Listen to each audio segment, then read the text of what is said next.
Hello, good morning.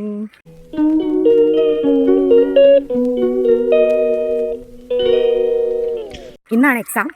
നമ്മൾ exam എഴുതാണ്ടി പോവാണ്. അപ്പോൾ എൻ്റെ അമ്മയുടെ സിസ്റ്റർ സുനികുഞ്ഞമ്മ ആയിരിക്കും എന്നെ കൊണ്ട് വിടുന്നത്. അപ്പോൾ നമ്മൾ നേരെ കുഞ്ഞമ്മയുടെ വീട്ടിൽ ചെന്നിട്ടാണ് എക്സാം ഹോളിലോട്ട് പോകുന്നത്. ഈ വ്ളോഗ് വരുമ്പോഴത്തേക്കിനും എക്സാമൊക്കെ കഴിഞ്ഞു കേട്ടോ. ഓക്കെ, അപ്പോൾ നടക്കട്ടെ. ഏകദേശം ഒരു 4 മാസം ഗ്യാപ്പ് ഉണ്ടാവില്ലേ ഞാൻ ഈ ഒരു യൂട്യൂബിൽ നിന്നും വിട്ട് നിന്നിട്ട്. അങ്ങനെ നമ്മൾ യൂട്യൂബ് പൊടി തട്ടിയെടുത്തു. ഇനി ഞാൻ എൻ്റെ വ്ളോഗ്സും വീഡിയോസും ഒക്കെ റെഗുലറായിട്ട് അപ്ലോഡ് ചെയ്യണം എന്നാണ് ഞാൻ ആഗ്രഹിക്കുന്നത്. അങ്ങനെ തന്നെ നടക്കട്ടെ, ടച്ച് വുഡ്. അങ്ങനെ ദേ കുഞ്ഞമ്മയുടെ വീട്ടിലെത്തി.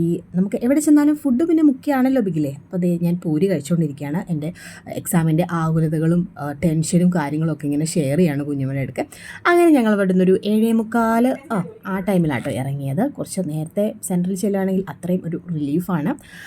അങ്ങനെ ഞങ്ങളിത് ട്രാവൽ ചെയ്യാനായിട്ട് തുടങ്ങി. പിന്നെ പോകുന്ന വഴിക്ക് 1-2 അമ്പലത്തിലൊക്കെ കയറി തൊഴുതിട്ടാണ് പോയത്. എല്ലാം നന്നായി നടന്നാൽ മതിയായിരുന്നു. ഓക്കെ, അങ്ങനെ നമ്മൾ തൊഴുത് എല്ലാവർക്കും വേണ്ടി പ്രാർത്ഥിച്ചിട്ടുണ്ട് കേട്ടോ. എല്ലാവർക്കും എക്സാം എളുപ്പമാവട്ടെ. അങ്ങനെ നമ്മൾ അങ്ങനെ സ്കൂളിലെത്തി, റൂമൊക്കെ കണ്ടുപിടിച്ചു. കുഞ്ഞമ്മയ്ക്ക് ഞാൻ ടാറ്റ ബൈ ബൈ ഒക്കെ പറഞ്ഞ് അങ്ങനെ കുഞ്ഞമ്മ പോയി. കുറച്ച് പേര് അന്നേരം വന്നിട്ടുണ്ടായിരുന്നുള്ളൂ കേട്ടോ. നേരത്തെ റൂമിൽ ചെന്നിട്ടുള്ളത് കൊണ്ട് കുറച്ച് പേരേ ഉണ്ടായിരുന്നുള്ളൂ. അങ്ങനെ പരീക്ഷയൊക്കെ കഴിഞ്ഞ് എൻ്റെ ഫേസ് കണ്ട് നിങ്ങൾക്ക് എന്ത് തോന്നുന്നു ഗൈസ്?